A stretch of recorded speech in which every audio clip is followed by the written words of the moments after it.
ఈరోజు ఉదయం సృష్టి రహస్యాన్ని గురించి ఎలా ఆవిర్భవించింది,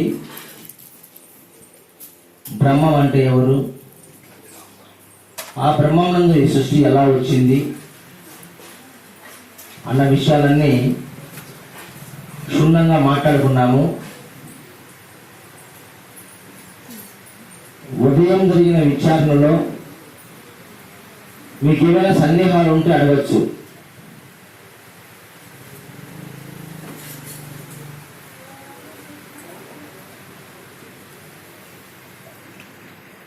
అర్థమవుతుంది అందరికీ? మార్నింగ్ జరిగిన క్లాసులలో మీకేమన్నా అనుమానాలు కానీ, సమస్యలు కానీ, సందేహాలు కానీ ఉంటే అడగండి, మళ్ళీ చెప్తాము. క్లాస్ ప్రారంభం చేద్దాం. ఇంకా ఓకేనా? అందరికి బాగా సంపూర్ణంగా అర్థమైనట్లే. Very good, thank you. Okay,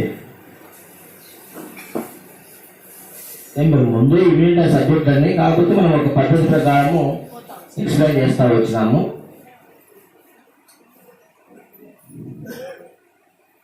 ఇప్పుడు అంతా తెలుసుకున్నాం మనం.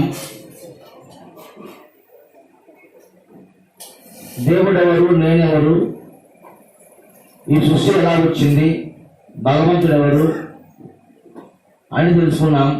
నేనే బ్రహ్మం అనుకున్నాం, అన్నీ అనుకున్నాం, బ్రహ్మం కాలేదు. ఇప్పుడు మనం బ్రహ్మం కావాలంటే ఏం చేయాలా?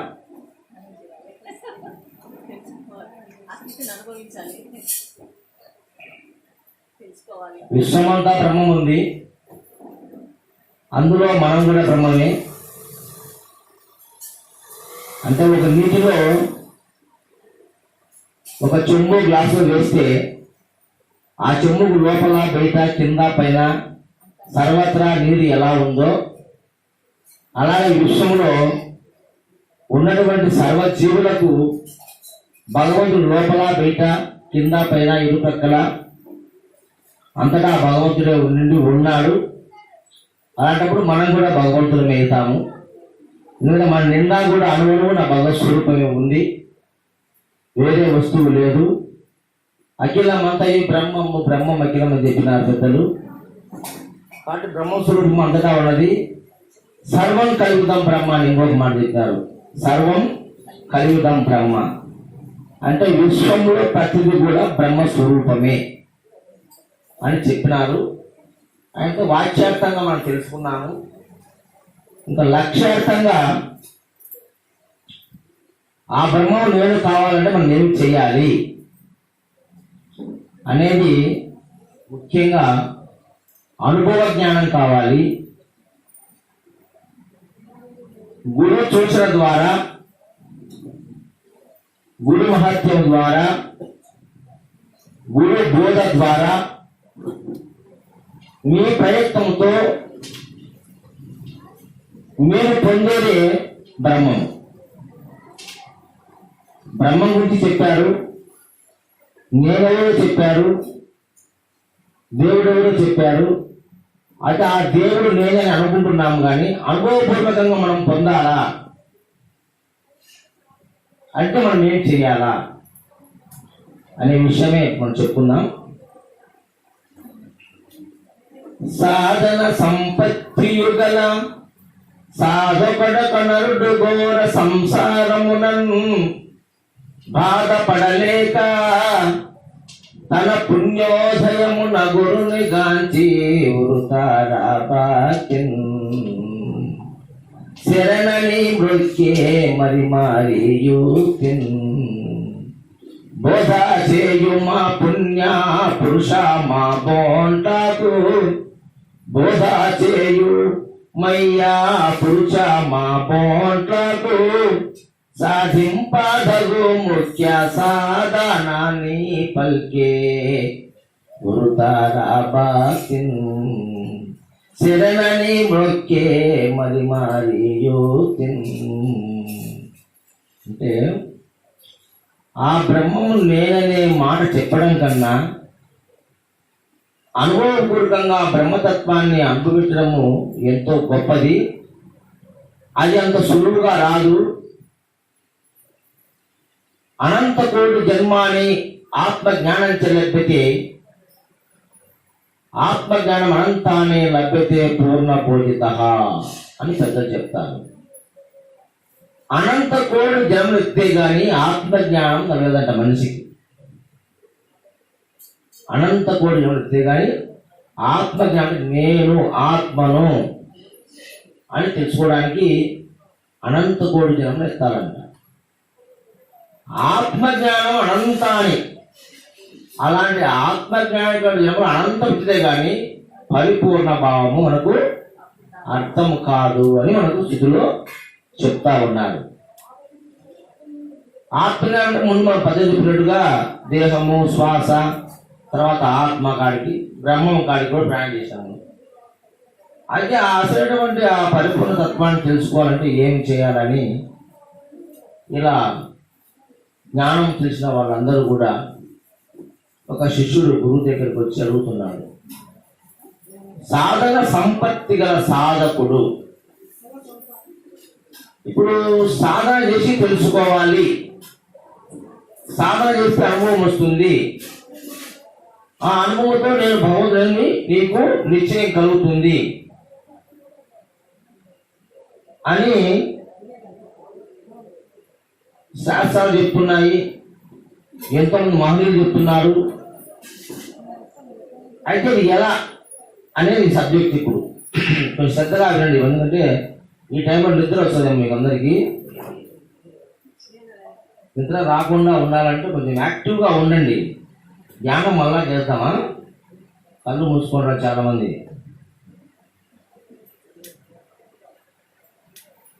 అలర్ట్గా ఉంది, వినండి అమ్మా. అంటే సాధన సంపత్తి కలిగిన సాధకుడు గురువు దగ్గరకు వచ్చినాడు.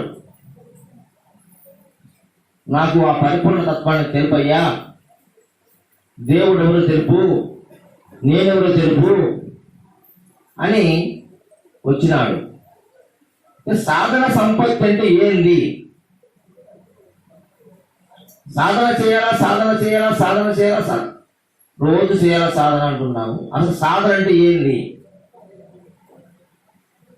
దేన్ని సాధన చేయాలా అనేది తెలుసుకోవాలి కదా మనకు. సాధనలు 4 రకాలు ఉన్నాయమ్మా. ఎన్ని రకాల సాధనలు? 4 రకాలు ఉన్నాయి. 4 రకాలు 4 మెట్లు లాంటి వాని యొక్క పరమార్థాన్ని ఆధ్యాత్మిక చింతన వానికి ఈ 4 మెట్లు, 4 తాపలు, ఇవి 4 దాటుకోకపోతే అప్పుడు సాధన సంపూర్తి అయింది మనకు. అవి ఏంటి 4? మొట్టమొదటిది నిత్యానిత్య వస్తు వివేకము.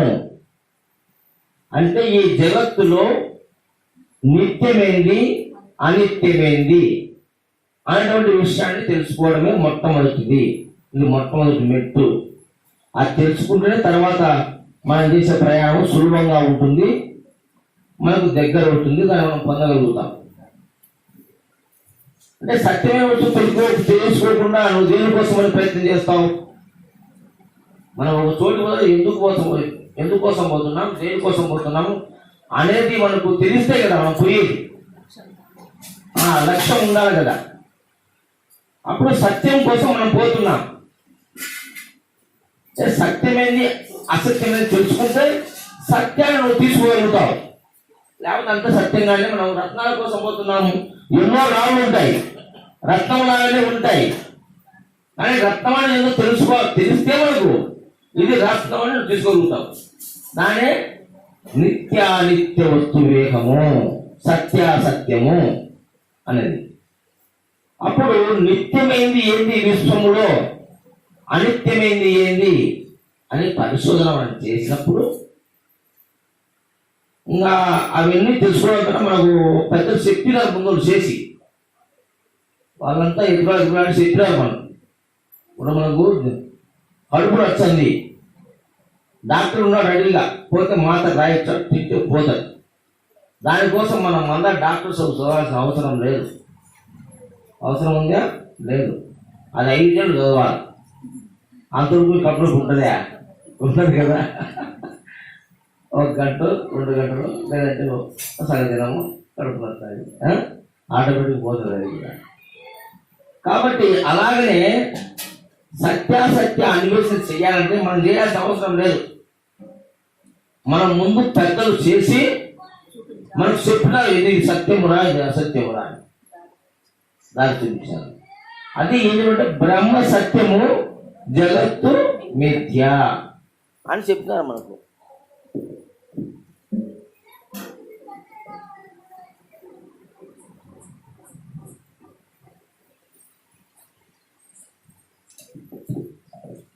బ్రహ్మ సత్యము జగత్ మిథ్య అని చెప్పారు.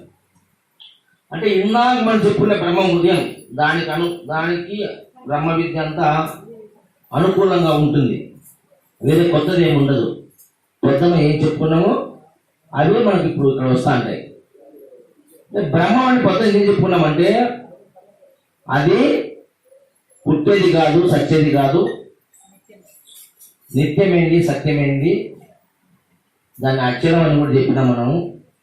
నిశ్చలమైంది, దాంట్లో చంచలం వచ్చిందని చెప్పినాం. అంటే ఈ జగత్ అంతా చంచలము, ఈ దృశ్యం తన్నశ్యం. ఈ దృశ్యమాన జగత్ అంతా ఒకనాడు అదృశ్యమై పోయేదే, అంటే సత్యము కాదు అని మనకు అర్థమైంది కదా. అయితే బ్రహ్మనే సత్యము. ఆ బ్రహ్మమునందే పుట్టింది ఈ విశ్వం అంతా, ఆ బ్రహ్మమునందే లయమైంది. కానీ బ్రహ్మం మాత్రం పుట్టలేదు, గిట్టలేదు, ఎప్పటికీ ఒకేలాగానే ఉండాలి.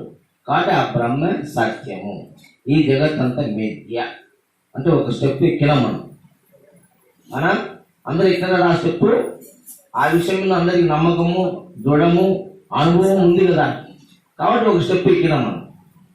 ఇక 2వ స్టెప్ ఉంది. ఇది చాలా కష్టం దీన్ని ఎక్కాలంటే. ఇది ఎంతసేపు ఉన్నా ఎనికి లాగుతానే ఉంటుంది. దీనే వైరాగ్యం. ఇహమూత్రాత్మ ఫలభోగ విరాగము అంటారు దాన్ని. ఒక మాటలో వైరాగ్యం అంటారు. ఇహమూత్రాత్మ ఫలభోగ విరాగం అనగా ఈ విశ్వంలో ఈ యుగమునందు దేన్ని కూడా నీవు ఆశించరాదు, దేని మీద మోహం ఉండరాదు. భార్య బిడ్డలు సంతానం వదిలిపెట్టమని కాదు. మోహం వేరు, ఇష్టం వేరు. ఇష్టం వేరు, మోహం వేరు. మోహం అంటే అది తనను తీసుకుపోయే వరకు వదిలేదు కాదు. మోహం అంటే తనను తీసుకునే వరకు వదిలేదు మోహం అంటారు. ఇష్టం అంటే అది మన ఇష్టం, తీసుకోవద్దు, లేకపోతే మనసు మాట వదిలేస్తాం, అది వేరు. ఇది మోహం. కాబట్టి ఆ మోహం అనేది ఈ ప్రపంచంలో ఉన్నటువంటి దేనిపైన కూడా నీకు మోహం ఉండకూడదు. పరమునందు మనం పరలోకానికి పోతాము. పరలోకములో వైకుంఠం ఉంది, ఇంద్రలోకం ఉంది. అక్కడ రంభా ఊర్వశి మీద డ్యాన్స్ చేస్తారంట. అందరు కలిసి ఒకసారి భోజనం చేస్తారంట, అమృతం తాగుతారంట, అక్కడ మరణం లేదంట అని మనకు పురాణాలు ఎన్నో చెప్పినాయి. ఒకవేళ ఉంటే ఉండి, లేకపోతే దాంట్లో పని మనం చూడలే. కాబట్టి వాటి మీద కూడా నీకు మమకారం ఉండకూడదు. అక్కడ పోతే మనము ఇది అయితే అది వస్తాయి చేస్తుంది అనేటువంటి మమకారం, ప్రీతి, మోహం ఉండకూడదు. ఇహమునందు దేనిపైన మోహం ఉండకూడదు. దానికే అంటని పద్ధతి అంటారు. తామరాకు చెప్తారు పెద్దలు. నీళ్ళలో తామరాకు ఉంటుంది నాయన, నీళ్ళల్లో ఉన్నప్పుడు నేను అంటదు. ఆ విధంగా ఉండాలా. మరి విద్యార్థి దశలో ఉన్నటువంటి శిష్యుడు ఉన్నప్పుడే ఈ బ్రహ్మ విద్య వాడికి పడుతుంది, రాదు పట్టదు. ఎందుకంటే ప్రాపంచిక విషయాలు బలమైనటువంటి దాన్ని ముసలితో పోల్చినారు మనకు. మరి ఏనుగు అంత పెద్ద ఏనుగునే పట్టుకునేది, అది ఇడిపించడానికి మొదలుపెట్టుకుంది గజేంద్రమూర్తులు అని చెప్తారు. కాబట్టి అటువంటి బలమైంది ఈ ఎప్పుడో సంబంధించినటువంటి మోహము దీన్ని పట్టుకోకండి. అది పట్టుకున్నా బరువే మిమ్మల్ని, మీరు పట్టుకున్నా బరువే. అంటే అగ్గి మనకు తాగినా మనకే కాదు, మనం తాగినా మనకే కాదు, దానికేం కాదు. అవునా కదా? అటువంటిది నాయన మోహము. కానీ ఇహమూత్రాత్మ పరబోధ విరాగము, వైరాగ్యం పొందాలా. ఊరికే పొందుతున్నాడు, వైరాగ్యము పొందలేడు. దాన్ని పొందడానికి మనకి ఎన్నో చెప్పాల. దీనికోసం పోయి వాడు ఎట్టయిపోయా, దానికోసం వాడు ఎట్టయిపోయా. కొడుకుని దశకమారు చచ్చిపోయినాడు రా, భార్య రాముడు చచ్చిపోయినాడు, పరస్త్రీ వ్యామోహంతో రావణాసుడు చచ్చిపోయినాడు. మరి ఈ విధంగా ఎన్నో ఉపమేయాలు, కథలు, చరిత్రలు, ఇతిహాసాలు, పురాణాలు పెద్దలు రాసి పెట్టినారు. ఏది చెప్పుకోవడానికి కోసమే. కాబట్టి ఈ విధంగా ఉంటాడు, ఏది శాశ్వతం కాదు. మరి రాజు అయినట్టు హరిశ్చంద్రుడు సర్వం పోగొట్టుకున్నాడు రా, చివరికి ఏం లేకుండా. ఏది నీది కాదనే లాస్ట్కు ఈ సంపదలెల్లా భార్య బిడ్డలు చివరికి కండువా పడిపోతే దాని మీద కూడా పద్ధతి చెప్పాడు హరిశ్చంద్రుడు. చూసారా హరిశ్చంద్రుడు రామ్ మీద అందరూ?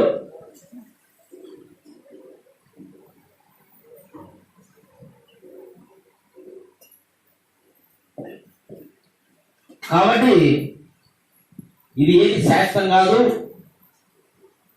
ఒకప్పుడు ధర్మము 4 పాదాలుగా ఉన్నప్పుడు ఎవరు కూడా తన బిడ్డ సావు చూడలేదంట.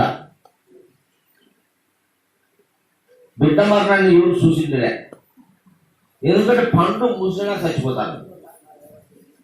అవునా? మనం బిడ్డలు ముసలితో మనం పోతాం కదా ముందే. కాబట్టి బిడ్డల ప్రాణం పోయేది, బిడ్డల మరణాన్ని ఎవరు చూడలేండి అప్పుడు. సత్యయుగ కాలంలో అని చెప్తారు పెద్దలు. కానీ ఇప్పుడు ఎవరికైనా పుట్టిన కూడా గ్యారంటీ లేదు. ఇప్పుడు పుట్టిన కూడా గ్యారంటీ లేదు. ఆ విధంగా దేనికి ఈ విషయంలో గ్యారంటీ లేదు. మనం చేసిన వస్తువులంటే గ్యారంటీ ఉంది. మనం చేసిన వస్తువులు గ్యారంటీ. ఇది సంవత్సరము ఇప్పుడు 10 ఏళ్ళు అట్లా ఏసీకి 10 ఏళ్ళు వారంటీ ఇస్తాం అంటారు. ఉన్నాయి, కానీ మనకు లేదు. మనకు నో గ్యారంటీ. అమ్మాయిలే గ్యారంటీ, నాయనాయి మన పుట్టుచోళ్ళు ఇయ్యలే మనకు గ్యారంటీ. తయారు చేసిన మ్యానుఫ్యాక్చర్ వాళ్ళే తయారు చేసిన. మనం తల్లిదండ్రులు తయారు చేసినా దేవుడు తయారు చేస్తారా? అవునా కదా? ఏమో దేవుడు అంటారు ఏమని. తల్లిదండ్రులు మనం తయారు చేస్తారు, వాళ్ళు కూడా మనకి గ్యారంటీ ఇవ్వలే. ఇది గ్యారంటీ లేని వస్తువు. నీకే గ్యారంటీ లేదు, మరి నువ్వు తాగిన వస్తువులకు గ్యారంటీ వస్తుంది. నీవే శాశ్వతం కాదు, ఏమిటి శాశ్వతం కాదు అని తెలుసుకొని వాటిని నమ్ముకోవాలని చెప్పేసి చెప్తే అప్పుడు వాడు రోంతరంతో వదులుకుంటా వచ్చాడు. అప్పుడు వచ్చింది వైరాగ్యం. మామూలుగా రాదు, ఎన్నో జరగాలి, చాలా కష్టపడాలి. వైరాగ్యం రావాలంటే అంత సామాన్యంగా వచ్చేది కాదు. ఏదైనా ఒకసారి వైరాగ్యం రాదు, చాలా కష్టం. అవునా? అలాంటి వైరాగ్యం రావాలంట. అంటే వైరాగ్యం అంటే వదిలిపెట్టమని కాదు. భార్య బిడ్డను అన్ని వదిలిపెట్టద్దు. ఉన్న దాంతో తృప్తిపడము, లేదు దాని కోసం పాగులాడము, లేదని ఏడ్చడము, లేదని బాధపడవద్దు. సమశీతోష్ణ స్థితి కలిగి ఉండాలి. అంటే మంచికైనా చెడుకైనా, సుఖానికైనా కష్టానికైనా, సంతోషానికైనా దుఃఖానికైనా ఒకే భావం ఉండాలి.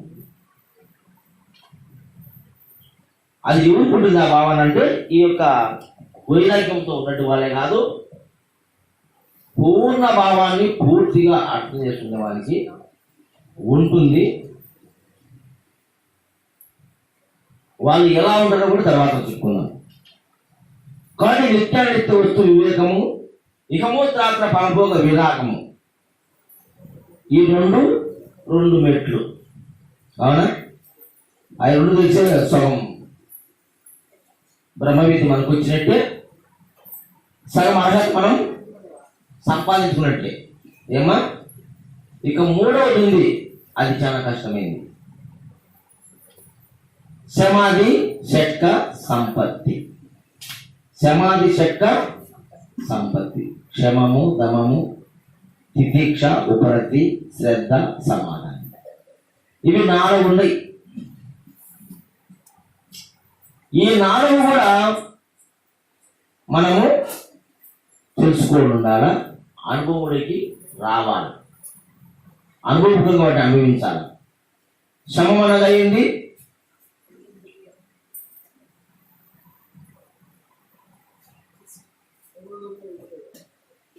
ఏమిటి శ్రమం అంటే?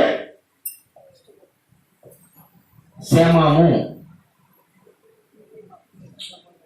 అంతరింద్రియ నిగ్రహము. అంతరింద్రియ నిగ్రహము ఏంటి? అంతరింద్రియాలు మనస్సు, బుద్ధి, చిత్త, అహంకారము అంతరింద్రియాలు. ఒకదాన్ని పట్టుకుంటే మిగతా 3 వచ్చేస్తాయి. దేన్ని పట్టుకోవాలా? మనస్సును పట్టుకోవాలి.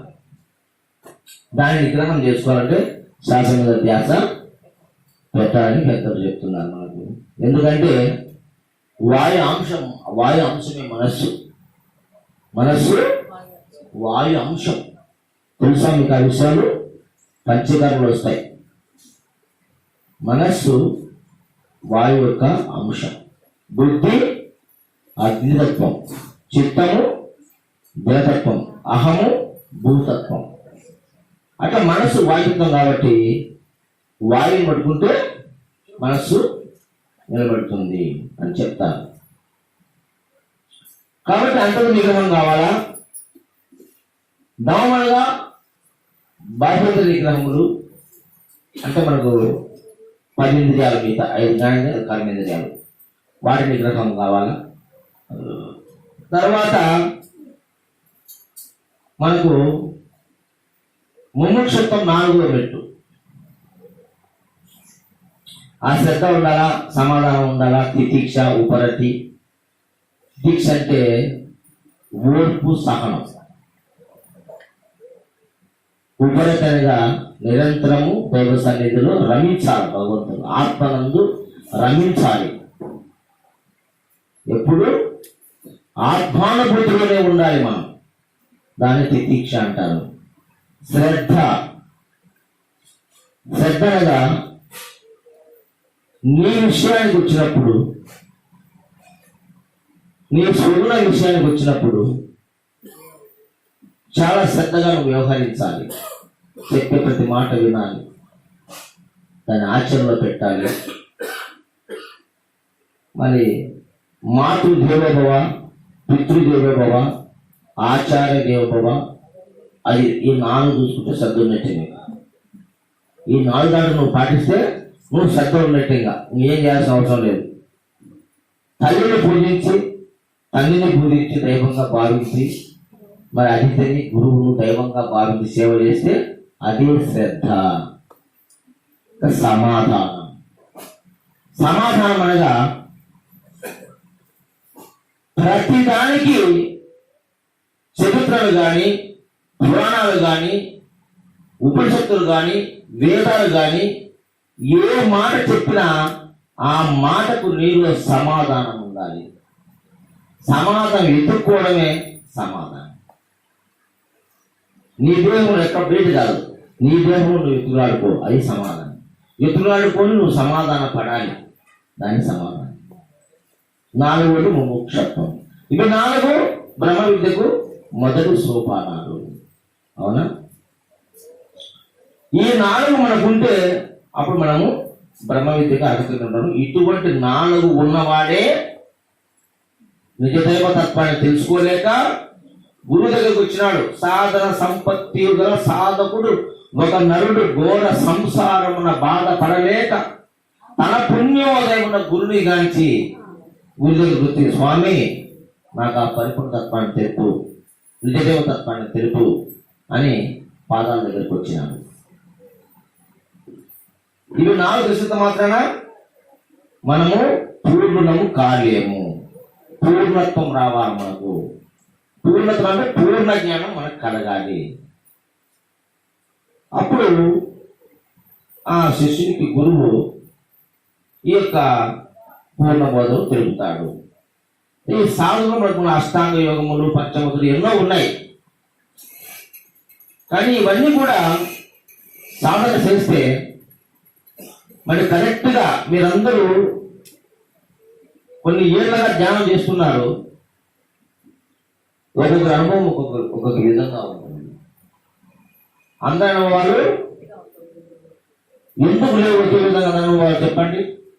కారణం ఎవరి జ్ఞానం ప్రకారం ఎవరు అర్థం చేసుకొని అనుభవించిన దాని ప్రకారం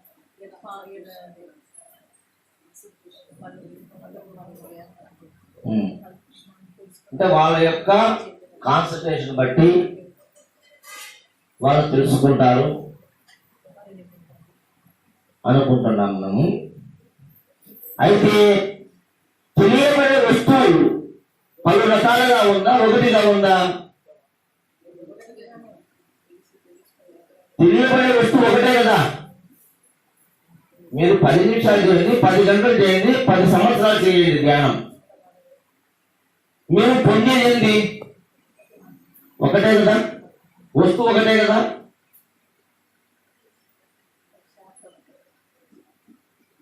దానికి ఎన్నో మనం ఆపాదిస్తున్నాం. ఇవన్నీ మార్గ మధ్యంలో వచ్చేటి. మనం తిరుపతి పోవాలనుకున్నాం, దావలో ఎన్నో ఊర్లు వస్తాయి మనకు. కడప, రాజంపేట, ఇట్లా పోతే పీలేరు, అట్లా పోతే చిత్తూరు పోయి రావచ్చు, నెల్లూరు తీసుకొని రావచ్చు, యాజనకు పోవచ్చు. ఈ ముఖ్యం కాదు మనకు. ఈ ముఖ్యమని కొంతమంది నాగం ఇలా ఉంది, నాగం ఇలా ఉందని గొప్పగా చెప్పుకున్నారు. ఈ సత్యం నేను వింటానండి, వాళ్ళు విమర్శిస్తాను అనుకోకండి, అమ్మ చెప్తా అంటాను. మీ లక్ష్యం ఏంటి? తిరుపతి పోవాలి మనం, వెళ్ళాలి. అలాగే ఇక్కడ మీకేం కావాలంటే ఆ యొక్క పరమాత్మ తత్వంలో నీవు ఐక్యం కావాలి, ఆ పరమతత్వాన్ని అనుభవించాలి. అందులోకి పోతే మీరు అనుభవిస్తారు. బాయిలో దిగితే ఈత కొట్టగలం, బయట ఈత కొట్టమా? కొట్టలేం. బాయిలో స్విమ్మింగ్ పూల్లోకి పోతే బాగా ఈత కొట్టచ్చు, అవునా? అట్లే ఆ బ్రహ్మంలోకి మీరు పోతే మీరు బ్రహ్మతత్వాన్ని అనుభవించవచ్చు. అందులోకి పోవాలంటే ఆ మార్గం చాలా ఇరుకైంది చెప్తారు పెద్దలు. విశాలమైంది కాదంటే రాకెట్లు, విమానాలు, బస్సులు, రైళ్లు పోలేవు. ఇక్కడికి సూక్ష్మ జ్ఞాని గల శిష్యుడు మాత్రమే పోగలడు. సూక్ష్మ జ్ఞానం కావాలి. ఆ భగవంతుని పైన సూక్ష్మ జ్ఞానం కావాలి. సూటికి దారం ఎక్కుతారంటే ఏ సూపు కావాలి నీకు? సూక్ష్మ దృష్టి కావాలా? స్థూల దృష్టి పనికిరాదు. అక్కడ కన్ను చిన్న చేసి చూడాలి మమ్మల్ని. ఇటు చూస్తే కనపడుతుందా? పెద్ద కళ్ళు కాదు, పెద్ద కళ్ళు చేస్తే నీకు పుస్తకం కనపడదు. కనపడుతుందా? పుస్తకం పెట్టుకో, కళ్ళు చేతుడు కనపడతా, ఏం కాదు. అంత బూజిగా ఉంటాయి. ఒక అక్షరాన్ని చూడాలంటే అట్లా కన్ను మూసి సూక్ష్మ దృష్టి చూడాలి. ఇది మనకు అనుభవమే కదా రోజు నిరంతరం. అలాగే సూర్యుడు దాన్ని ఎక్కించాలన్నా సూక్ష్మ దృష్టి కావాలి. ఒక సూర్యులో దాన్ని ఎక్కించడానికే సూక్ష్మ దృష్టి కావాలి. మనకు అనుభవం తెలుసుకోదండి.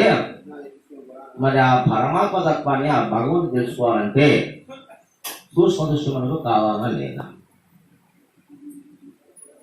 సూక్ష్మ దృష్టి, సూక్ష్మ జ్ఞానం అయితేనే మనం పరమాత్మలోకి పోగలము. దీనికి నిరంతర సాధన కావాలి.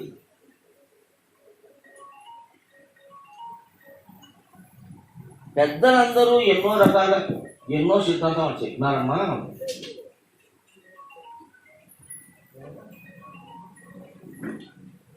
పత్రిజీ గారైతే ఇవన్నీ చేయలేరా మీరు? లేనిపోయి దండిగుండ చరిత్రలో, పురాణంలో దేవుని తీసుకోవాలంటే సామాన్యం కాదు, చాలా శ్రమపడాలా. మరి అవన్నీ మీరు చేయలేదు కాబట్టి సులువైన ఒక మార్గాన్ని మీకు చెప్తాను. ఏమి కళ్ళు మూసుకొని ఫస్ట్ చేతుల్లో చేయి కలపండి, ఫ్రెండ్షిప్ మాదిరి. కాళ్ళ మీద కలిపి జమ్మ కూర్చోండి, వచ్చే పోయే శ్వాసను గమనించండి. చాలు. ఇంకా పాండిత్యం అవసరం లేదు, పరమార్థం అవసరం లేదు, మీరు శ్లోకాలు నేర్చుకోవాల్సిన పని లేదు, పారాయణం చేయాల్సిన పని లేదు, ఏమిటి అవసరం లేదు, ఆ సంస్కృత బాగా తెలుసుకోవాల్సిన లేదు. ఆ విధంగా మీరు కూర్చుంటే అంటే సులువైన మార్గం ఇది. కూర్చుంటే కూర్చుంటే కూర్చుంటే కూర్చుంటే కొంతకాలానికి నీలో ఉన్నటువంటి అలజడులన్నీ పోయి మరి నిస్సంకల్ప స్థితి, సంకల్పం నుంచి నిస్సంకల్ప స్థితికి నువ్వు చేరుకుంటావు. ఆ నిస్సంకల్ప స్థితే నీవు, అదే నీ స్వరూపము. కానీ దానికాడు వాళ్ళు ప్రయాణం చెయ్యాలా అని సాధన మనకు ఆయన సులభంగా చెప్పినాడు. ఆ మాటను పట్టుకుని ఎంతో మంది మహనీయులు ఇప్పుడు ప్రపంచవ్యాప్తంగా ఇన్ని పిరమిడ్ ధ్యాన కేంద్రాలు ఏర్పడి మొన్న 11వ వయసు కదా మహిళా ధ్యాన మహాచక్రం, అట్లా 11 మహాచక్రాలు నిర్మాణం చేసి మరి దేశ విదేశాల నుంచి ఎంతో మంది చేరుకొని మరి విచారణ ఒకరోజు 11 రోజులు చేశారు మన కార్యక్రమం. ఇలా చేసి ఈ యొక్క ధ్యానాన్ని ప్రపంచవ్యాప్తంగా చేస్తూ ధ్యాన జగత్తుగా చేయాలని మరి పత్రిజీ గారి సంకల్పం. దానికి అందరూ కూడా చేయూతనిస్తూ చేస్తా ఉన్నాం. సంతోషం, మంచిది. ఎందుకంటే రాళ్ళకు ముఖంలో మాకు అది పెద్ద సంతోషం. ఇంకోటి శాకాహారం తింటారు, అది చాలా మంచిది. అవునా? అయితే మరి ఆ విషయాన్ని ఆ బ్రహ్మం దగ్గరికి పోవాలంటే చాలా కష్టం కదా. దానికి ఇంకో సులభమైన మార్గం పత్రిజీ ఆ మాట చెప్పారు, శ్వాస వేసి పట్టుకోండి, ఒకటి చాలా ఇంకేం అవుతానండి. ఇంకొంచెం సుదీర్ఘంగా సూక్ష్మంగా మనం ఆలోచన చేస్తే ఇంకొక మంచి విషయం కూడా మనం మన దేహంతోనే పొందొచ్చు. మనకు 5 కోశాలు ఉన్నాయి. ఎన్ని కోశాలు ఉన్నాయమ్మా చెప్పండి ఒకసారి. 5 కోశాలు. 5 ఉన్నాయి. ఏం కోశము? శ్వాసకోశం కాదు, నిధులకి రాదు, అది ఇంకో కోశం.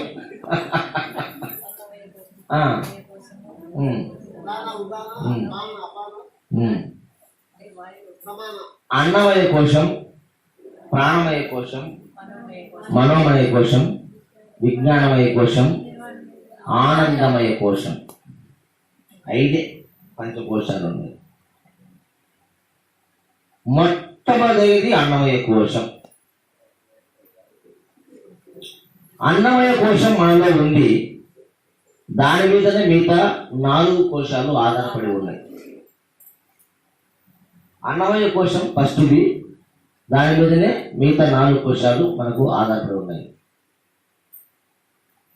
అన్నము తిన్నప్పుడు ఆ అన్నము ఏమిగా మారుతుందంటే మనస్సుగా మారుతుంది. అన్నం తింటే మనస్సుగా మారుతుంది. మీకు మంచి మనస్సు కావాలా? మన ప్రయాణంతో జరిగింది మనిషి మీదనే కదా. మన ప్రయాణంతో మనసే కదా. నీ మనసులో పెట్టుకొని మనసును కట్టేసుకో అని చెప్తున్నాం. పరమార్థం అంటే మనసు, ఇంకా వేరే ఏం లేదు. దాన్ని తీసేస్తే ఉండేది పరమార్థం.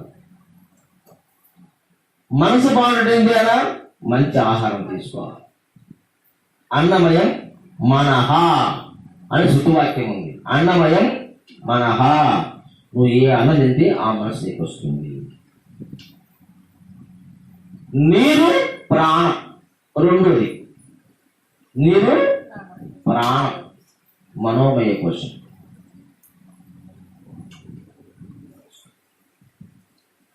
ఆ నీరు మనకు ప్రాణ రూపంగా శరీరంలో ఉంది, ప్రాణాన్ని అందిస్తా ఉంది. ఈ ప్రాణ మనస్సులు 2 కలిస్తేనే నేననే ఎరుక జ్ఞానం మీకు కలుగుతుంది. అవి 2 కలియలేదు, 0, ఏం లేదు. దానికి అన్నము సూక్ష్మాంశము, మనసన్నగా నీరు ప్రాణము. ఇవి 2 ఏనాడు కలియవో నాడు సున్నసుని ఎరుక మాట సుగుణ సంపన్న.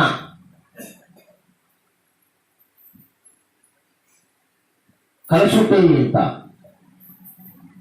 ఇప్పుడు అన్నం వలన మనస్సు, నీరు వలన ప్రాణం ఏర్పడి ఈ ప్రాణ మనస్సులు ఒకటైతేనే నేననే ఎరుక, భావన, చలనం నీకు కలుగుతా ఉంది. అవి రెండు కలిగిపోతే లేవు. ఆత్మ లేదు, పరమాత్మ లేదు, అన్ని సున్నానే. బ్రహ్మం కూడా బతకాలి. అర్థమైందే? ఒక 10 రోజులు అన్నం పెట్టకపోతే నువ్వు పోతావు. వాళ్ళు ఆత్మ వచ్చేది లేదు, పరమాత్మ వచ్చేది లేదు, బ్రహ్మం వచ్చేమి నిన్ను ఎవరు కాపాడలేదు. అందుకే అన్నం పరబ్రహ్మ స్వరూపం అన్న. ఏమన్నారు? అన్నము అర్థమైతే ఎందుకన్నారు ఆ మాట? ఎందుకన్నారు పెద్దలు అన్నం బ్రహ్మ దాన్ని వృధా చేయొద్దు, అది బ్రహ్మంతో సమానం. ఎందుకన్నారు? అంత గొప్పది అన్నం. పరబ్రహ్మ స్వరూపం, శక్తివంతమైంది. నీకు నీ ఎరుకకు కారణం అదే. నువ్వు బతికున్నావంటే అదే కదా కారణం. లేకపోతే ఏముంది? ఎందుకు రోజు 3 పూట తినడా మనం అన్నం? రెండవది నీరు, ప్రాణమయ్యే కోశం. అవునా? ఈ రెండు కలిస్తే అంటే మనం తీసుకునే ఆహారము కడుపులోకి పోయి జీర్ణమయ్యి 3 భాగాలు అవుతుంది. స్థూల భాగము మలము గాను, మధ్య భాగము మాంసం గాను, సూక్ష్మ భాగం మనస్సు గాను తయారవుతుంది. మనం తెలుసా విషయం మీకు? మనం తీసుకునే ఆహారము జీర్ణమయ్యి 3 భాగాలయ్యి స్థూల భాగము మలము, మధ్య భాగము మాంసం కండలు, సూక్ష్మ భాగం మనస్సు అవుతుంది. మనం తీసుకునే నీరు 3 భాగాలై స్థూల భాగము మూత్రం గాను, మధ్య భాగము రక్తము గాను, సూక్ష్మ భాగము ప్రాణము గాను తయారవుతుంది. ప్రాణి ఎక్కడ పుట్టింది? నీటిలో పుట్టింది ప్రాణి. అవునా? నీ మూలమైంది నీరే కదా. నీ మూలము నీరు అంటే అక్కడి నుంచి వచ్చింది ప్రాణం. ఇలాగే పంచభూతాలు అందులో పుట్టినట్టడం. ఇప్పుడు నీటిలో తెచ్చింది, అది అసలైంది. నీళ్ళలో అంతలో లేదు, అది సూక్ష్మంగా ఉంది. అలాగే పంచభూతాలు సూక్ష్మంగా ఉంది అంటే అది వేరే ఉంది, అన్నిట్లో సూక్ష్మంగా ఉంది. అవునా? మనం కూరలో ఉప్పేస్తాం, అది కంటి కనపడుతుందా? కనపడదు, కానీ అన్నిట్లో ఉంటుంది, సూక్ష్మంగా ఉంటుంది. అట్లనే ఈ ప్రాణం అనేది నీటిలో సూక్ష్మంగా ఉండి అది మనకు లోపల ప్రాణంగా మారుతుంది. అంటే అన్నం వలన మనస్సు, నీరు వలన ప్రాణం. అంటే అన్నమయ కోశం, ప్రాణమయ కోశం వచ్చాం. మూడోది మనోమయ కోశం. మనసు ఎప్పుడు వస్తుంది? నీవు ఉంటే వస్తుంది, నువ్వు లేకపోతే మనస్సు రాదు. అంటే అన్నము నీరు మంచిగా మనం తీసుకుంటే శుచిగాను, రుచిగాను, మితముగాను, సాత్వికంగాను మనం తీసుకుంటే మనకు ప్రాణము, మనస్సు బలంగా, ఏ ఆటంకాలు లేకుండా బలంగా ఉంటూ మనకు మంచి మనసును కలుగ చేస్తాయి. ఒక ఆయమ ఒక గురువుని ఇంటికి పిలిచారంట భోజనానికి. పిలిస్తే ఇద్దరు భార్యాభర్తలు. ఆయన ఫలానా రోజు వస్తానమ్మా, ఈరోజు నాకు వీలు కాదు, టైం ఇచ్చినాడు. ఆయన వచ్చి టయానికి వాళ్ళ భార్య మైలైంది, మెచ్చేస్ అయింది. ఇంకా గుడి కట్టి చేసి పెట్టాలా ఆయన పక్కింటానికి అడిగింది.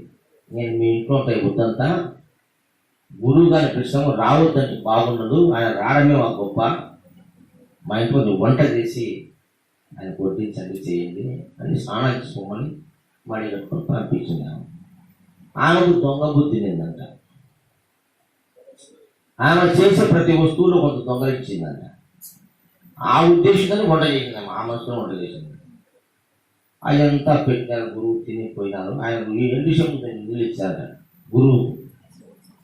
ఆ చెంబు సంచి వేసుకున్నట్టు అయితే వాడు చూసినాడు, ఏంది స్వామి చెంబు తీసుకుపోతాడే ఎట్టబ్బాయి, అడుగుదామా బాగుండదు ఎట్లనే ఆయన మనసులో ఉండింది. అది తీసుకుని పోయిన తర్వాత ఆయన ఆ రోజంతా ఉన్నాడు. మరుసటి రోజు ఉదయాన్నే కాలకృత్యాలు తీసుకుని స్నానం చేసి వచ్చి బ్యాగ్ వచ్చి దాంట్లో చెంబు ఉన్నట్టు ఎక్కడిది చెంబు అని ఆ చెంబు ఎత్తుకొని అడిగినా, నిన్న భోజనం మీద వాళ్ళు తెచ్చుకుంటాడు. నాయన ఈ చెంబు నేను మర్చిపోయి తీసుకున్నాయన ఇచ్చి నిన్న వంట ఎవరు చేశారు నాయన అని. ఇట్లా పక్కిన టైం తెచ్చినాం సార్, మా భార్య ఆమె దొంగ ఇంటుంది, నాకు ఆ దొంగ బుద్ధి వచ్చింది అంటే అన్నమయ్య మనక. అందుకే పూర్వకాలము స్త్రీలు మడి కట్టుకుని వంట చేసేవాళ్ళు. వంట అంటే ఎలాంటిదంటే తన ఇంట్లో ఉన్న అత్త మామ పిల్లలు భర్త దైవానికి ప్రసాదం చేయడం ఎంతో వంట చేయడం అంతే. దైవ ప్రసాదానికి మనం ఏమైనా మాంసం పెడతామా? పెట్టాం కదా. దేవతలలో మంచి మంచి ఫలములు ఆకుకూరలు కూరగాయలతో మంచి ఆహారం తీసి పెడతాం.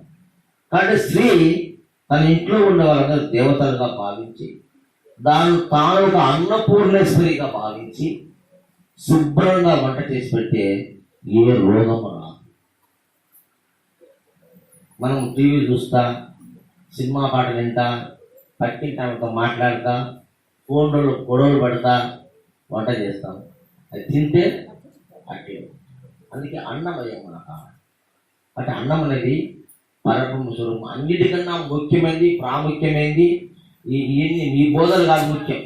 వీటికన్నా ఫస్ట్ ప్రిఫరెన్స్ తినే ఆహారానికి ఇవ్వాలి. ఆ ఆహారం ఎంతో పరిశుభ్రంగా కానీ ఎంతో మంచి మనసుతో చేయాలి. పెట్టేటప్పుడు కూడా దేవునికి పెడుతున్నటువంటి భావనతో, నైవేద్యమైన భావనతో పెట్టాలి. అప్పుడు ఆనాడు స్త్రీలు అందరూ తిన్నాక తినేవాళ్ళు. భర్త పిల్లలు అత్త మామ ఇంట్లో అందరికి పెట్టి లాస్ట్లో తినేవాళ్ళు. ముందు దేవతలకు పెట్టాలి, మనం తినాలి. వాళ్ళంతా దేవతలు అనుకుంటే మనము భక్తులు లాస్ట్గా తినాల్సింది. అవునా? వాళ్ళు నోటు ముక్కరు ఉప్పు కారం మనం చూస్తాము, అటు చూడరు, కరెక్ట్గా వేస్తారు. కాబట్టి అన్నానికి ప్రిఫరెన్స్ ఇవ్వాలి మనం. అర్థమైందమ్మా? అదే మన స్వామి మొత్తుకున్నది, శాకాహారం శాకాహారం శాకాహారం, మితాహారం తీసుకోండి. కాబట్టి ఆ విధంగా మీరు వంట చేసేటప్పుడు దైవీ భావనతో చేయండి. దేవతలకు పెట్టినట్టుగా భావించండి. మీరు ఒక భక్తులు అనుకోండి, ఆ ప్రసాదం మీరు తినండి, మీ ఆరోగ్యం బాగుంటుంది. మీ ఇంట్లో అనారోగ్యమే ఉండదు. ఒక్క సూత్రాన్ని పాటిస్తే మీ ఇంటి దరిదాపులకు అనారోగ్యం రాదు. అందరు నుండి 100 ఏళ్ళు ఆరోగ్యంగా బతుకుతారు. 100 ఏళ్ళు మీరు 100 ఏళ్ళు కాదు 200 ఏళ్ళు కూడా బతకచ్చు. బతకలేము, బతకచ్చు, 100% బతకచ్చు. ఇక ఈ ప్రాణం అన్నం, అది ప్రాణం ఉంది.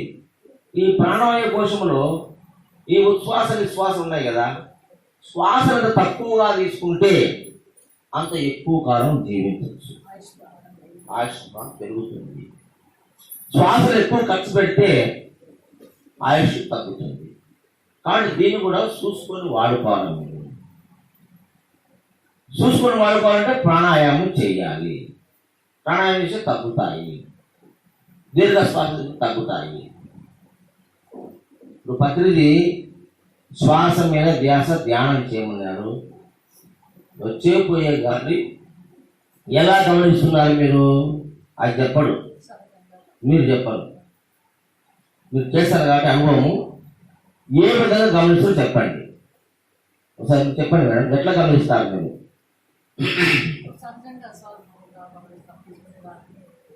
గమనించాల్సిన అది కూడా ఉండదు, గమనించాలనుకున్నంత వరకే అది సహజంగా ఆటోమేటిక్ గా ముందు కావాలి కదా, మనం ముందేమో కావాలి కదా, తర్వాత ఇచ్చిపెట్టాం అనుకో. ఫస్ట్ కావాల్సిందే కదా. అది లేకపోతే మనం పోయేదానికి అవకాశం లేదు కదా. మొదటి తీసుకునే కదా వచ్చే కదా. దాని మీద గమనం పెట్టమంటున్నారు. ఆ శ్వాసలు ఆడేటప్పుడు పూర్ణ శ్వాస తీసుకోవాలి, దీర్ఘ శ్వాస తీసుకోవాలి. దాన్ని శ్రమ పడాల్సిన అవసరం లేదు. సహజంగా గాలి పోతుంది, ఎక్కడికి పోతుంది, గమనించు. ఎందరో ప్రయాణించి లోపలికి పోతుంది, ఈ వరకు వస్తుంది. మళ్ళీ ఇక్కడ నుంచి బాగా ఆర్టిక్షన్ గమనిస్తే మణిపూరకం కాడికి మనకు కనపడుతుంది. మూలాధారం కనపడాలంటే నేను ఇంకా ఏకాగ్రత పెట్టాలా, చాలా నిర్మల చిత్తంగా ఉండాలా, మంచి మనస్సు ఉండాలా, మంచి ఆహారం తీసుకోవాలా, మంచి సాధన ఉంటే మూలాధారం వరకు నువ్వు శ్వాసను గమనించవచ్చు. ఇప్పుడు మన అందరూ కూడా పాములు కూడా మణిపూరకం కాడికి గమనిస్తారు శ్వాస.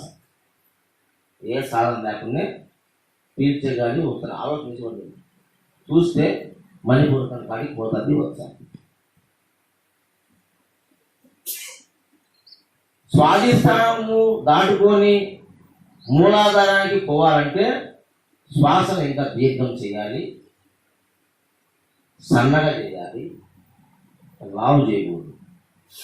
దండికి పిలుచుకోవచ్చు, అది దూరం పోలేదు. ఇంత లావు రాయి ఎత్తుకుంటే ఎంత దూరం వేగలవు నువ్వు? ఆ ఇల్లు పెడతావు.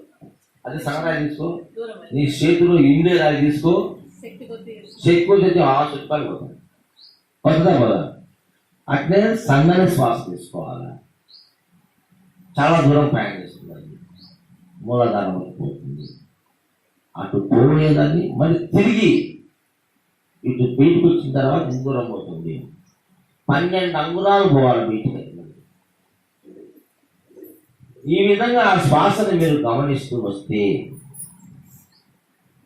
అది ముందు అధోముఖం, ఇది అధోముఖం. అధోముఖాన్ని వదిలి ఊర్ధముఖానికి ప్రయాణం చేస్తుంది.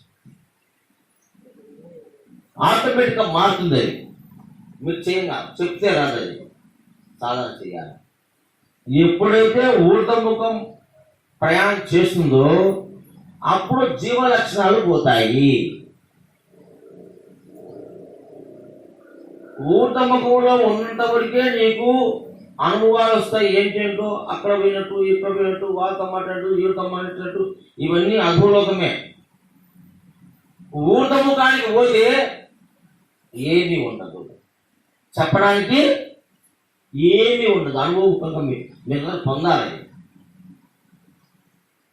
అధోముఖం అంటే పైకి సహస్రానికి వచ్చేసిందంటే అది ఇక చెప్పడానికి ఇక్కడ ఏమీ లేదు. అది ఆవగ్ మానస నగోచరం, ఆవగ్ మానస నగోచరం. ఊహించడానికి వాక్కు లేదు, ఊహించడానికి మనస్సు లేదు, దేహం కూడా లేదు. అలాంటి స్థితి అది. దాని గురించి ఏమి చెప్తాను, అనుభవించాలి. అది ఊర్ధముఖంగా ప్రయాణం చేయాలి. అది నిజమైన ధ్యానం. ఆ ధ్యానంలోకి మీరు వెళితే పత్రిజీ గారి కళ సఫలీకృతం అయిపోయి మీరందరూ కూడా ధ్యాన దేవతలుగా తయారవుతారు. 10 మందికి చెప్పగలరు. ఇప్పుడు ఇంత అయిందంటే ఒక పద్ధతి చెప్పడం వల్ల కాదు. పద్ధతి అంతటి విద్యలో ప్రావీణ్యం ఉన్నవారు ఎంతో మంది మాస్టర్స్ తయారు చేసి వదిలినాడు ఆయన. అందరు చెప్తూ ఉన్నారు. ఇది ధ్యానం అంటే 2 ఉచ్ఛ్వాస నిశ్వాస 2 కదా.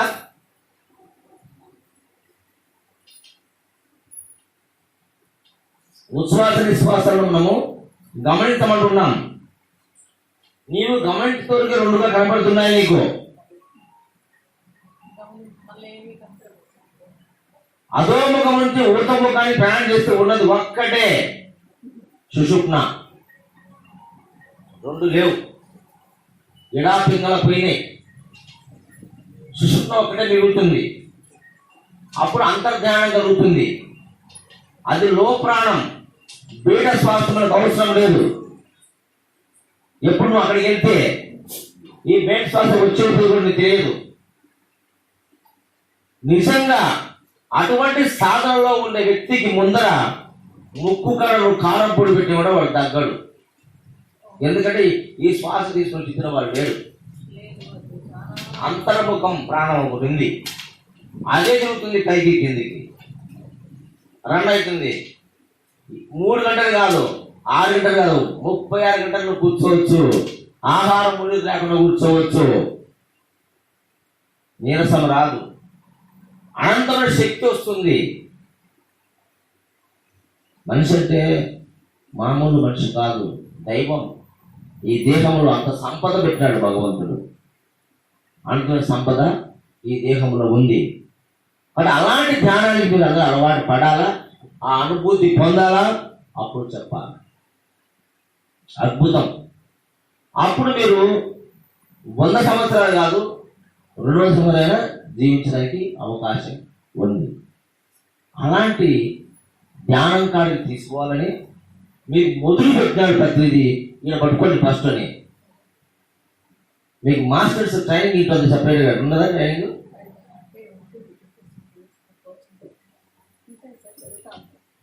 ఆ ట్రైనింగ్ కాదు, ప్రతినిధి ట్రైనింగ్ లేదా మీకు?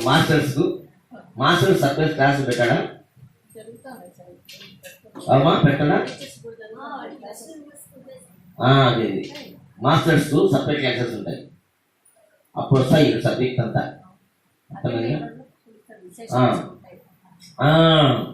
అప్పుడు అటు రహస్యాలు చెప్తారు గురువులు. ఎందుకంటే వాళ్ళు మాస్టర్స్ గా ప్రజల్లోకి పోవాలంటే సంపూర్ణ జ్ఞానం తెలిసి ఉండాల. కాబట్టి వాళ్ళకు ఆ ట్రైనింగ్ ఇచ్చి పంపిస్తారు. మనం ఏంటంటే చాలా మంది శ్వాస మీద ధ్యాస చేసుకుంటున్నాము అని జనులు ఉత్తములు ఉంటారు, మధ్యములు ఉంటారు, అధములు ఉంటారు, అధమాధములు ఉంటారు. ధ్యానంలో కూడా ఉత్తములు, మధ్యములు, అధములు, అధమాధములు. ఉత్తమం ఆత్మచింతనం. ఉత్తమం ఉత్తమ ధ్యానం చేసేవాడికి పరమాత్మ లైవ్ తప్ప రెండో వస్తువు కనపడదు, రెండోది చెప్పలేడు వాడు. వాని అనుభవం ఆత్మానుభవం, పరబ్రహ్మ అనుభవం. అది ఉత్తమం, అది అద్భుతము. రెండవది మధ్యమం.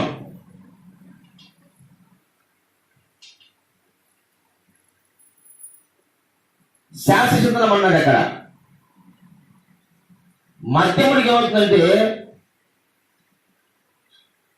ఏ ఊహాలోకాలని కనబడతాయి వానికి.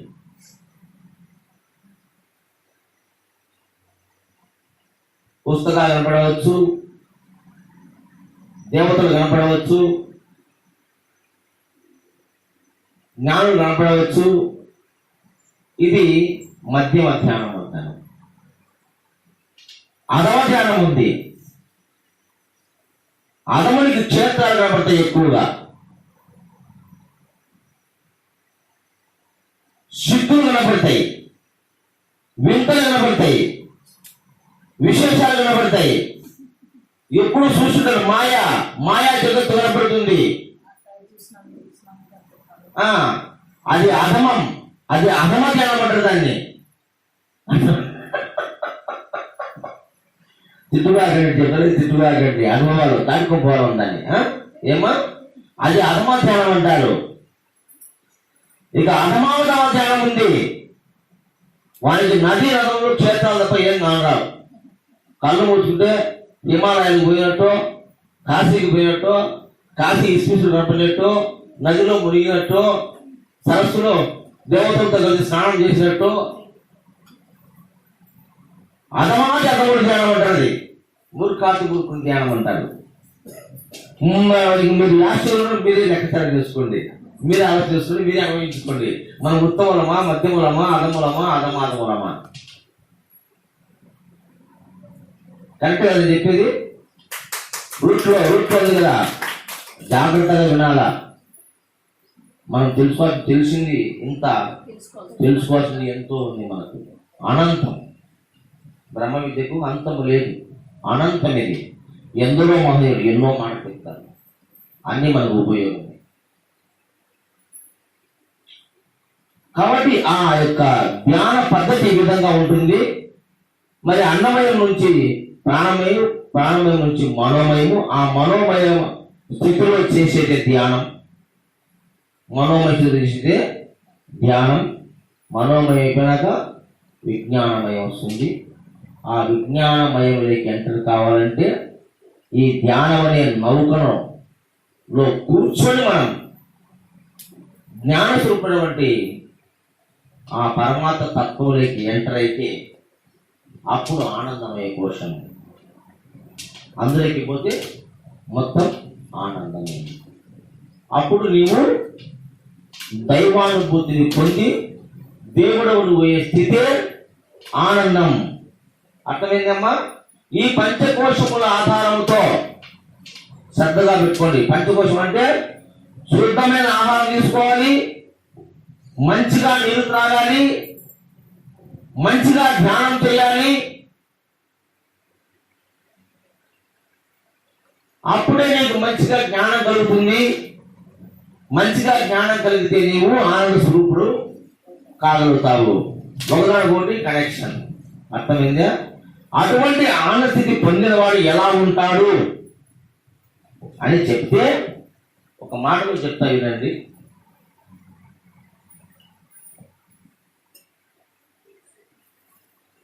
పరిపూర్ణ తత్వం తెలిసిన వాడు ఎలా ఉంటాడు? పరిపూర్ణ బోధపడసిన గురుపుత్రుడు జగతిలోన కడు శాంతుండై త్వరపడక నిందాసుతులకు మరణించిన వాడి వలనే తమిళగుచుండు అదుగురు ప్రేమ పొందుచునుండు. మీరు పర్వతమైన మీదొచ్చి పడినాను, వీరత్వమున బుద్ధి దిగదారకుండగా తామిల కూర్చుండు పదుగురు ప్రేమ పొందుచునుండు. చూసారా? ఇలాంటి మనుషులు మీరు చూసారా? ఇప్పుడు చెప్పిన కందార్థంలో ఆ పరిపూర్ణ తత్వాన్ని తెలిసిన వాడు ఎలా ఉంటాడంటే త్వరపడక నిందాస్తుతులకు, అంటే ఎవరు నిందించినా కానీ పొగిడినా కానీ త్వరపడకుండా, అంటే పొగిడితే పొంగడం కానీ తిరిగితే పొంగడం కానీ లేకుండా, అంటే ద్వంద్వాతీతుడై స్థిత ప్రజ్ఞత్వ కలిగి మరణించిన వాణి వాడిని తాము వెలుగుచుండు పదుగురు ప్రేమ పొందుచుండు. సచ్చిపుడు మనం తిట్టినా కొట్టినా ఏమని అంటాడు వాడు? తిరిగి ఏమన్నాడు? అట్లుండాలా. పూర్ణత్వం పొందిన బట్టి ఎవరు ఎన్ని మాట్లాడినా డోంట్ కేర్. అది అందు కాదు నువ్వు అనేది. ఇప్పుడు తిట్టే నీతోనే నేను మాట్లాడటం వల్ల ఏం బాగున్నామని. కాబట్టి మరణించిన వాడితో ఏ విధమైన రియాక్షన్స్ ఉండవో అలా ఉండాలి. అది పరిపూర్ణత్వం, అది పూర్ణ భావం. నేను పర్వతం మీదొచ్చి పడిన ధీరత్వం బుద్ధి దిగజారకుండగా అంత ధీరత్వం ఉండాలి. మనం బుద్ధిని మనం ఎప్పుడు దిగజార్చుకోకూడదు. ఆ ధీరత్వానికి కూడా అట్టుంటాడు పూర్ణ స్వభావం కలిగిన వాడు. చూసారా అటువంటి వ్యక్తిని మీరు? చెప్పండి, చూసారా? ఎవరు? Very good. ఎందుకంటే ప్రత్యక్షంగా ఆయన చూడలేదు, కొన్ని వీడియోలో చూశాను. ఆయన ఉదార స్వభావం, ఆయన నడక, ఆయన చేతలు, ఆయన మాటలు, ఆయన ప్రేమ ఎలా ఉంటదంటే చిన్నవాడిని కూడా గౌరవిస్తాడు. అజ్ఞానాన్ని కూడా తన హృదయానికి అత్తుకుంటాడు. నువ్వు ఏం చెప్పినా బాగా చెప్పినావా అంటాడు. నేను చాలా సార్లు విన్నా, అవును. కొన్ని సార్లు ఎంతో మందికి అవకాశం ఇస్తారు చెప్పమని అంటాడు. అది లోపల నుంచి తీస్తాడు కదా బయటికి. చాలా మంది ఎన్ని విమర్శలు చేసినా కూడా నువ్వు బాగా చెప్పినావయ్యా అంటాడు, సపోర్ట్ కొట్టాడు ఆయనకు అంటాడు. అవునా కదా? అలా కావాలి తయారు మనం. ఆ విధంగా తయారైనప్పుడే మనము ఈ జ్ఞానంలోకి వచ్చిన దానికి సార్థకత ఉంటుంది. మనం చూసి 10 మంది నేర్చుకోవాలి ఏమా. కాబట్టి ఈ విధంగా ధ్యానము 4 రకాలు. మరి ఉత్తమము, మధ్యమము, అధమము, అధమాధమము 4 దిశల్లో ఉంది ధ్యానం. మరి అందరికి ఫస్ట్ దిశలో వచ్చేది అదే. మనం ఆనే కదా ముందు ఉంది, ఆ నుంచి వచ్చాం మనం. అంటే ప్రయాణం చేస్తూ చేస్తూ చేస్తూ చేస్తూ ఉత్తమ స్థితిలోకి పోవాలా, ఉత్తమ ధ్యానం కావాలి. ఆ ఉత్తమమైన ధ్యానంలో మీరు ఉన్నప్పుడు అప్పుడు నిజంగా మీరు నిజమైన దేవుళ్ళు, అప్పుడు శక్తి పొందినట్టు, మానవత్వాన్ని వదిలేసి దైవత్వంలోకి మీరు వచ్చినట్లు. కాబట్టి ఈ విధంగా ఈ ధ్యానాన్ని అలవర్చుకొని మీరు అనుభవపూర్వకంగా తెలుసుకోవాలి. మరి తెలుసుకొని ఆ పరిపూర్ణ భావాన్ని మీరు ఎప్పుడైతే అర్థం చేసుకుంటారో ఇది నీ స్వప్రయత్నం వల్ల జరుగుతుంది. నీ స్వప్రయత్నం తెలుసుకుంటావు. ఇది సాధన మార్గం, ఇది సాధన మార్గం. కానీ సాధన రహిత మార్గం కూడా ఒకటి ఉంది. వితౌట్ సాధన, వితౌట్ జ్ఞానం మోక్షాన్ని పొందించే శక్తి కూడా గురువులో ఉంటుంది.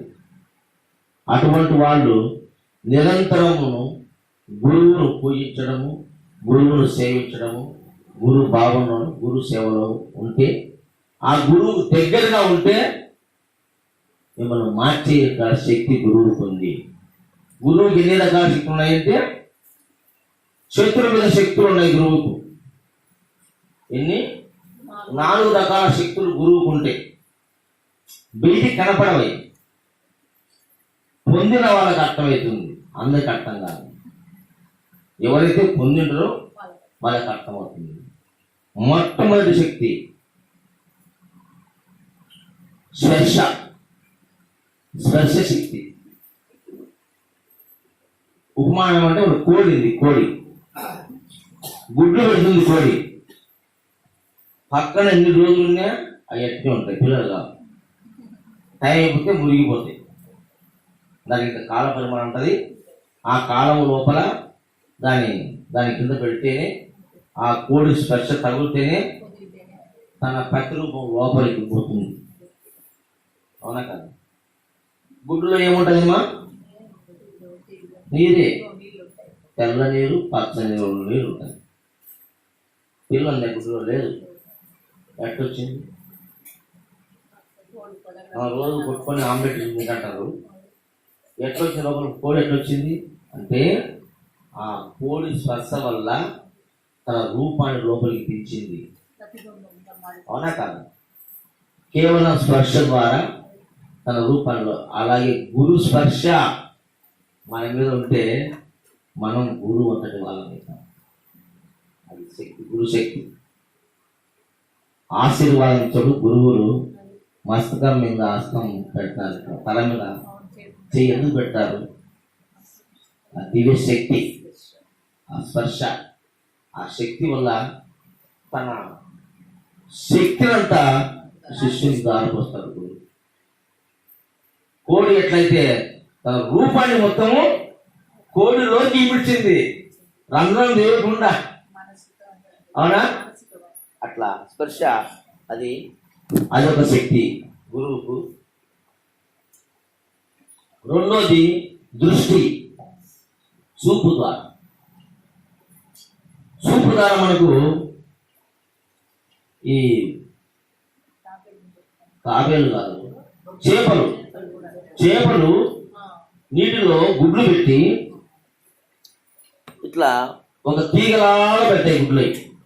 ఆ తీగ లోపల బొమ్మ తీగ ఉంటుంది, దాని లోపల చిన్న చిన్నవి రాగులు మీద, ఆవాల మీద గింజలు ఉంటాయి, గుడ్లు ఉంటాయి. అది కూడా నీళ్ళే, అట్లా నీళ్ళే ఉంటుంది, వాటర్ అయిపోతుంది. ఈ చేప గుడ్డు చూసుకుంటా వారిపోతుంది. మనం చూసుకుంటా. మీరు గమనించున్నారు, తెలియదు మీకు, పల్లెల్లో ఉండే వాళ్ళకి అర్థమవుతుంది. వంకలు అందుకు జమ్ముకు గుడ్ల తీగ ఉంటుంది. మనం ఈవినింగ్ టైం కానీ సాయంకాలం పోయి కూర్చుంటే అది వచ్చి ప్రశాంతంగా ఉన్నప్పుడు అన్ని చూసుకుంటా పోతుంది. చూసుకుంటా దృష్టితో తన రూపాన్ని లోపల పంపిస్తుంది చేప. చూసామా ఎంత తెలివిదా, ఎంత జ్ఞానం. మన జ్ఞానం ఏం చేయాలట ముందర, ఎందుకు చూసుకుంటా ఎందుకు పోతున్నారు?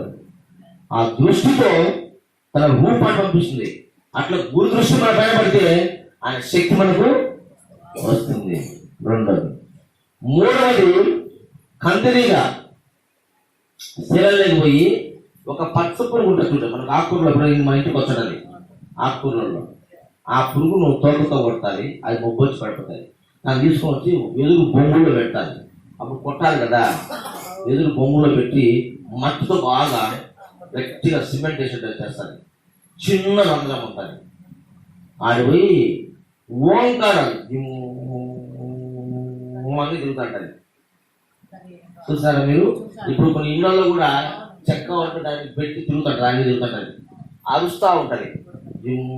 అంటే ఓంకారం అనం శబ్దముతో ఆ యొక్క పురుగులు కందిరి లేకాలి.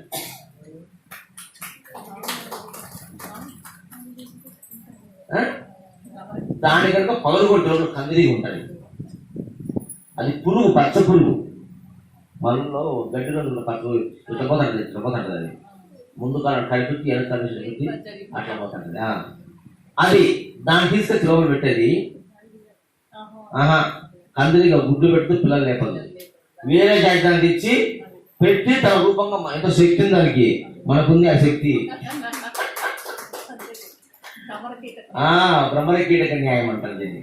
అంటే బోధ ద్వారా, గురు బోధ ద్వారా శిష్యుని తన అంతటి వాడిని చేస్తాడు. బోధ అది కదా, అదేముంది ఓంకార చెప్తాం కదా, మన దానికి వచ్చే భాషలో చెప్పింది బోధ. దానికి తన భాషలో చెప్పింది బోధ. గురువు తన భాషలో మనకు బోధ చెప్తున్నాడు. బోధ ద్వారా కూడా శిష్యుడు తన నిర్మాణం చేసే శక్తి గురువుకు ఉంది. ఇక నాలుగోది తాబేలు. తాబేలు సముద్ర గడ్డన ఒక 3 రోజులు గుంత తీసి అది గుడ్లను ఒకేసారి పెట్టాలి. ఎన్ని గుడ్లు ఒకేసారి మూసేస్తుంది, అంతా మొత్తం సముద్రంలోకి వెళ్ళిపోతుంది. ఒక రాయి కింద కూర్చొని ధ్యానం చేస్తుంది. ఆ జ్ఞాన శక్తి వల్ల ఈ గుడ్లలో తన రూపం పోతుంది. గుడ్లలో నీళ్ళు ఉండేది, ఏ గుడ్డతో నీరే ఉంటాయి. తాబేలు రూపం గుడ్డలోకి పోయి ఆ గుడ్లు పొది పగల గుడ్డు బయటకు వచ్చి తన తల్లి కాడి చేరేందుకు కూడా వాటికి ఆకలి చూడడం అంట. ఆ తాబేలు పిల్లలకు మరి తన దగ్గర పేరుగా ధ్యానం చేస్తుంది. అంటే ధ్యానం మరణం పత్రిక చక్రవర్తి మనం తలుచుకుంటాడు. అప్పుడు ఆయన శక్తి నీళ్ళకి వస్తుంది.